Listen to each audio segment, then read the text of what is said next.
आज हम ये पढ़ेंगे कि समाकलन हमारे पास आता है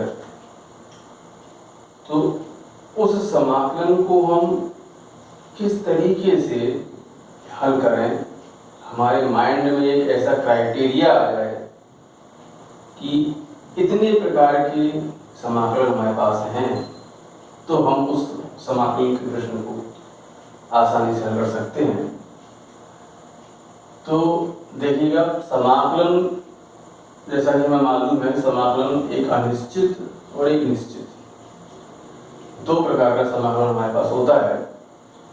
तो आज हम एक अनिश्चित समाकलन की एक समरी, किस प्रकार का समाकलन हो सकता है अनिश्चित समाकलन में और उसको हम किस प्रकार से हल करेंगे वो अगले वीडियो में देखेंगे।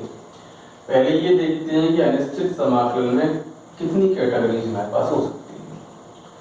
तो अनिश्चित समाकलन में सबसे पहले तो हम ये देखेंगे कि एक तो ऐसा प्रश्न हो सकता है, हमारे पास क्वेश्चन हो सकता है जो समाकलन योग्य हो। समाकलन योग्य का तात्पर्य ये है कि जो फॉर्मूला हमने पढ़े हैं उसी फॉर्मूला के रूप में डायरेक्ट रखा है। जैसे 1 अपॉन हमने 1 + x² का इंटीग्रेशन पढ़ा है, तो हमें 1 अपॉन 1 + x² दे दिए, ठीक है। तो उसमें क्या होता है कि जो फॉर्मूला हमने पढ़े हैं उन्हीं के रूप में अगर समाकलन है तो वो समाकलन योग्य है, उसका इंटीग्रेशन डायरेक्ट अपनी विधि से कर देंगे। दूसरा टाइप क्या होता है कि वो समाकलन योग्य नहीं है, इंटीग्रेबल फॉर्म में नहीं है। इसका मतलब क्या होगा कि उसमें कुछ ना कुछ ऐसी परिस्थिति है, ऐसी कंडीशन है कि वो फॉर्मूला हमारा नहीं बन रहा है, तो हमें उसको अपने फॉर्मूला के रूप में परिवर्तित करना है, मतलब उसको इंटीग्रेबल फॉर्म में लाना है।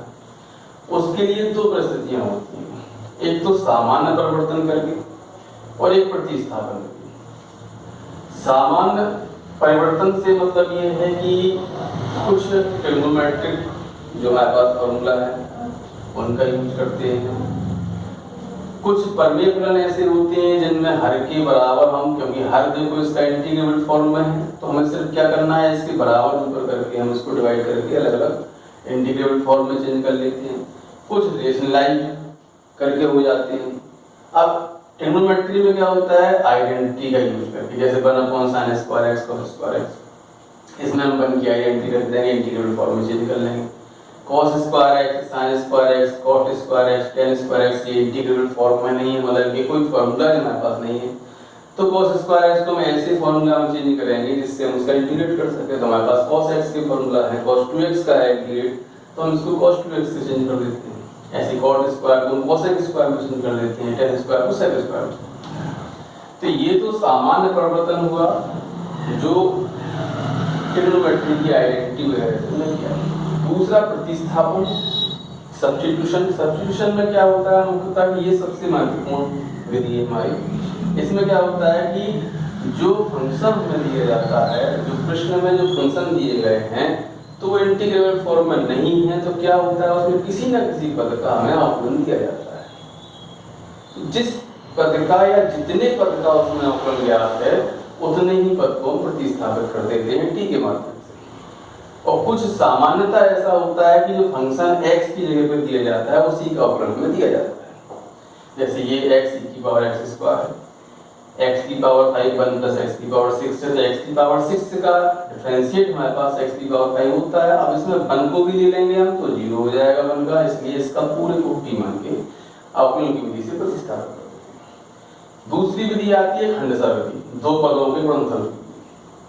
इसमें क्या होता है, इसमें एक तो आइलेट मेथड होता है और एक ऐसा होता है जिसमें मानक समाकलन होता है। मानक समाकलन का मतलब एक ऐसा फलन हमारे पास होता है जिसका इंटीग्रेशन हमें नहीं मालूम होता है, इंटीग्रेबल फॉर्म में नहीं होता है, लेकिन उसको हम 1 से मल्टीप्लाई करके 1 को सेकंड और log x को फर्स्ट मान करते हैं। आइलेट एक मेथड है, इन सब की विस्तृत चर्चा हम अलग अलग वीडियो में करेंगे। चक्रीय क्रम होता है, चक्रीय क्रम में क्या होता है, ऐसा होता है कि दोनों फंक्शन के इंटीग्रेट हमें मालूम होते हैं, उसमें हम 1-2 बार समाकलन करते हैं तो वही फंक्शन वापस लौट कर जाता है। एक होता है एक पद का समाकलन दूसरे का नहीं। मतलब क्या होगा, मतलब ये होगा कि ये कटने वाले प्रश्न होते हैं। इसमें क्या होता है कि 2 पार्ट्स हमारे हो जाते हैं, जिसमें दोनों पार्ट्स में से किसी एक फलन का, किसी एक पद का, दोनों पार्ट्स में दो दो फंक्शन आएंगे, तो किसी एक फंक्शन का दूसरे में समाकलन होता है और दूसरे के समाकलन का पहले में दूसरे पद का अवकलन होता है। तो उसमें क्या करते हैं, कोई एक प्रथम भाग या द्वितीय भाग में से कोई एक हम सॉल्व करते हैं, इससे एक आगे चलकर कट जाता है। अब आता है तीसरा समाकलन क्रमशः। समाकलन क्रमशः में मुख्यतः तीन प्रकार के फंक्शन हमारे पास आते हैं, एक परिमेय फलन, अपरिमेय फलन और त्रिकोणमितीय फलन। परिमेय फलन में क्या होता है, एक तो आंशिक भिन्न विधि के द्वारा सॉल्व किए जाते हैं, दूसरा 1/ax² + bx + c पूर्ण वर्ग बनाकर, px + q ax² + bx + c इसका अवकलन ऊपर ज्ञात करके, 1/a² - x², ये दोनों भी आंशिक भिन्न के एक फॉर्मूला के रूप में हो जाते हैं। 1/x² + a², ये भी एक फॉर्मूला है। x² + 1/x⁴ + x² + 1, ये जो तीन टाइप है हमारे पास, इन तीन टाइप में क्या है, नीचे जो पावर है वो या तो उसकी आधी पावर होती है या कोई फंक्शन ही नहीं होता है उसमें। तो इसमें क्या करते हैं, इसको भी हम आगे पढ़ेंगे, ये टाइप के आते हैं। और एक ऐसा आता है जिसमें नीचे का अवकलन दिया जाता है, तो उसमें को टीमा। अपरिमेय फलन में ये आते हैं 1/√a² - x², 1/√x² - a², इस टाइप के अंडर रूट के जो भी फंक्शन है हमारे पास, वो अपरिमेय फलन में आते हैं।